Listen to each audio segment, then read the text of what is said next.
আসসালামু আলাইকুম। এখন দেখবেন সংবাদ শিরোনাম। নির্বাচন কমিশনে আপিল নিষ্পত্তির তৃতীয় দিনে প্রার্থিতা ফিরে পেলেন আরো 17 জন। দ্বৈত নাগরিকত্বের কারণে বাতিল হল চট্টগ্রাম ৯ জামায়াতের প্রার্থী। অস্ত্র উদ্ধারে সরকার ব্যর্থ, ঠাকুরগাঁওয়ে মির্জা ফখরুল। আইন শৃঙ্খলায় উন্নতি না হওয়ায় উদ্বেগ, নির্বাচনে থাকবে ৫ লাখ আনসার ভিডিপি, জানালেন স্বরাষ্ট্র উপদেষ্টা। ভোটের মাঝে নতুন নিবন্ধিত দলগুলোর ভূমিকা হতাশাজনক। বেশিরভাগ আসনেই প্রার্থী দিতে পারেনি এনসিপি সহ কেউ। জোটে ঝুঁকেই হারিয়েছে স্বকীয়তা, বলছেন বিশ্লেষকরা।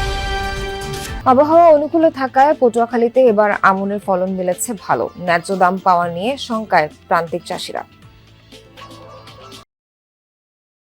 এতক্ষণ দেখছিলেন সংবাদ শিরোনাম, এখন দেখবেন বিস্তারিত।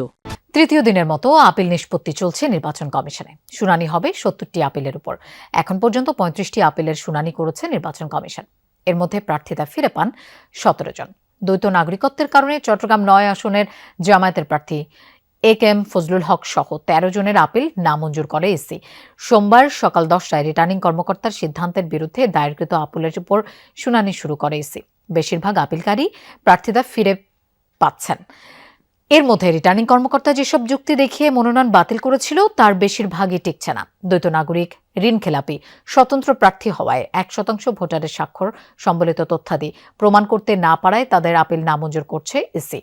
এর মধ্যে দ্বৈত নাগরিকত্বের কারণে চট্টগ্রাম ৯ আসনের জামায়াতের প্রার্থী এ.কে.এম. ফজলুল হকের আবেদন বাতিল করে ইসি।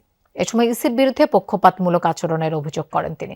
মনোনয়নপত্র বাছাইয়ে রিটার্নিং অফিসারের সিদ্ধান্তের বিরুদ্ধে নির্বাচন কমিশনে মোট ৬৪৫টি আপিল আবেদন জমা পড়ে। আপিল নিষ্পত্তি চলবে আগামী ১৮ জানুয়ারি পর্যন্ত। নির্বাচন কমিশনকে আমার নতুন হলফনামার যে পূর্ণাঙ্গ কপি সেটা দিয়েছি এবং আমার ব্যক্তিগত অঙ্গীকারপত্রটা দিয়েছি।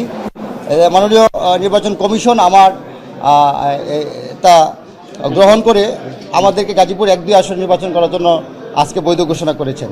নমিনেশন দাখিল করার সময় আমার শিক্ষাগত যোগ্যতা সার্টিফিকেট আমি তখন জমা দিতে পারিনি। পরবর্তী শুনানি দিয়ে আমি দিয়েছিলাম, কিন্তু তা ওনারা গ্রহণ করে নাই। হ্যাঁ, নামঞ্জুর হয়েছে। ৭০ জনের করার কথা আছে, মানে এখন তো অর্ধেকটি আপিলের শুনানি শেষ হয়েছে, আর অর্ধেক বাকি আছে। এখন এই মুহূর্তে বিরতি চলছে। সাধারণত হলফনামায় যে 10টি তথ্য, এবারে হলফনামা অন্যান্য করে হলফনামার তুলনায় একটু ভিন্ন, কারণ আগে 7টি তথ্য দিতে হতো, এবার 10টি অর্থাৎ 3টি বাড়ানো হয়েছে। সুতরাং সেই তথ্যগুলো, স্বাক্ষরগুলো এবং আচরণ বিধিমালায় যে অঙ্গীকারনামা মেনে চলবে, অথবা দলীয় প্রধান যারা দল থেকে মনোনীত হয়েছে তার স্বাক্ষর আছে কিনা, এই বিষয়গুলোতে নির্বাচন কমিশন। নির্বাচন সামনে রেখে অবৈধ অস্ত্র উদ্ধারে ব্যর্থ সরকার। আইনশৃঙ্খলা পরিস্থিতি এখনও উন্নত হয়নি, এমনটাই বলেছেন বিএনপি মহাসচিব মির্জা ফখরুল ইসলাম আলমগীর। সকালে ঠাকুরগাঁওয়ে নিজ বাসভবনে সাংবাদিকদের বিভিন্ন প্রশ্নের জবাবে এসব কথা বলেন তিনি। নির্বাচনের আগেই আইনশৃঙ্খলা পরিস্থিতির উন্নয়ন ঘটবে এমন প্রত্যাশা বিএনপির। ক্ষমতায় গেলে তিস্তা, পদ্মা সহ অভিন্ন নদীগুলোর বিষয়ে ভারতের সাথে আলোচনার মাধ্যমে পানির ন্যায্য হিস্সা আদায় করা হবে, এমনটা জানান ফখরুল। তিনি বলেন, ভারতের সাথে পারস্পরিক সম্মান বজায় রেখেই দাবি আদায় করবে বাংলাদেশ। এ সময় বিএনপি চেয়ারম্যান তারেক রহমানের স্থগিত হওয়া 9 দিনের সফর নিয়েও প্রশ্ন করা হয়। মির্জা ফখরুল বলেন, বগুড়া তার পিতৃভূমি, নির্বাচনের আগে অবশ্যই তিনি উত্তরাঞ্চল সফরে যাবেন। জাতীয় সংসদ নির্বাচনে সারা দেশের ৪২,৭৬৬টি ভোট কেন্দ্রের প্রতিটিতে ১৩ জন করে ৫,৫৫,৯৫৮ জন আনসার ভিডিপি সদস্য দায়িত্ব পালন করবেন বলে জানিয়েছেন স্বরাষ্ট্র উপদেষ্টা জাহাঙ্গীর আলম। তিনি জানান, প্রতিটি ভোট কেন্দ্রে নিয়োজিত ১৩ জন সদস্যের মধ্যে থাকবেন ৩ জন অস্ত্রধারী, ৬ জন অস্ত্রবিহীন পুরুষ সদস্য এবং 4 জন অস্ত্রবিহীন নারী সদস্য। অতিরিক্ত নিরাপত্তা ব্যবস্থার অংশ হিসেবে প্রতিটি কেন্দ্রে নিয়োজিত 3 জন অস্ত্রধারী সদস্যের মধ্যে থেকে একজন নির্বাচনকালীন সময়ে প্রিজাইডিং অফিসারের সঙ্গে সার্বক্ষণিকভাবে দায়িত্ব পালন করবেন। নিবন্ধন নিয়ে যুদ্ধ করলেও ভোটের মাঠে 50টির বেশি আসনে প্রার্থী দিতে পারেনি নতুন নিবন্ধিত কোনো দল। কোনো দল প্রার্থী দিয়েছে 1 বা 2টি আসনে। এমনকি 24-এর গণঅভ্যুত্থানের পর বিকল্প রাজনৈতিক শক্তির আশা জাগিয়েও মাত্র 44 আসনে প্রার্থী দিতে পেরেছে তরুণদের নেতৃত্বে গঠিত দল এনসিপি। বিশ্লেষকরা বলছেন, বড় 2 দলের নেতৃত্বে গঠিত জোটে ঝুঁকেই স্বকীয়তা হারিয়েছে নতুনরা। 100টা ঘন্টা হয়ে গেল, আমরা নির্বাচনে অংশ নিতে চাই। নিবন্ধনের জন্য নভেম্বরে 134 ঘন্টা অনশন করেছিলেন আমজনতা দলের সাধারণ সম্পাদক তারেক রহমান। এক্ষেত্রে ইসির যুক্তি ছিল, মানদণ্ড অনুযায়ী 22 জেলার 2টি ও 100 উপজেলার 63টিতে তার দলের অফিস নেই। শেষ পর্যন্ত আমজনতা দল নিবন্ধন পায়। সে সময় তারেক ৩০০ আসনে এককভাবে নির্বাচনের ঘোষণাও দিয়েছিলেন।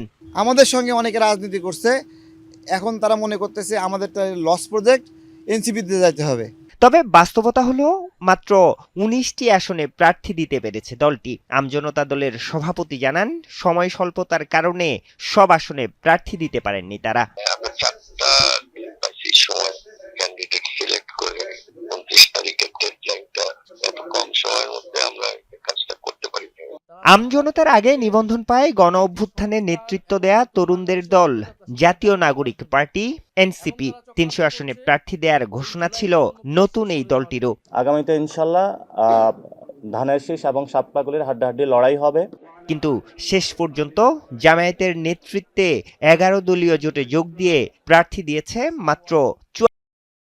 আমনের বাম্পার ফলনে ব্যস্ত সময় পার করছেন পটুয়াখালীর কৃষকরা। কৃষি অফিস বলছে, এবার প্রাকৃতিক দুর্যোগ কম হওয়ায় কাঙ্ক্ষিত ফলন মিলেছে।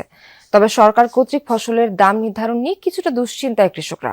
প্রণোদনা না পেয়েও হতাশ অনেকে। কাস্তের প্রতিটানে কাটা হচ্ছে পাকা ধান। ক্লান্তি থাকলেও সবার মুখেই তৃপ্তির হাসি। আমনের বাম্পার ফলনে গ্রাম জুড়ে খুশির আমেজ। পটুয়াখালীর ৮টি উপজেলায় একই চিত্র। ধান মাড়াই শেষে বাড়িতে নিয়ে সেদ্ধ করার পর উঠানে শুকাচ্ছেন নারীরা।